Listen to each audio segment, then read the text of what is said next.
tuntutannya apa nih? Kita yang pertama memberi dukungan kepada KPK untuk bekerja semestinya sebagaimana yang telah dikerjakan selama ini. Kita memberi dukungan, memberi apresiasi yang luar biasa atas kerja KPK atas kerja KPK di Aceh untuk memberantas korupsi di Aceh. Dan kita tidak ingin di Aceh ada koruptor. Oleh karena itu, terhadap khususnya kasus yang menimpa Irwan Yusuf untuk diproses sebagaimana hukum yang berlaku, dan kepada semua masyarakat Aceh untuk mempercayakan masalah ini kepada aparat penegak hukum.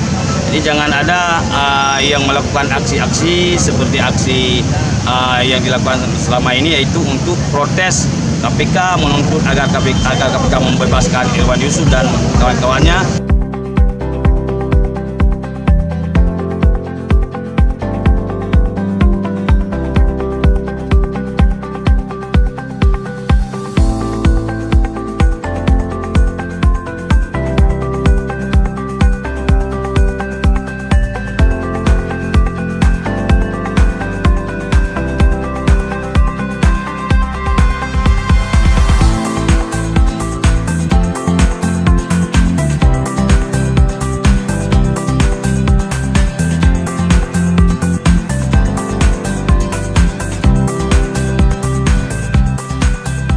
Sebelum melanjutkan, jangan lupa menekan tombol subscribe untuk mengetahui video terbaru dari channel ini.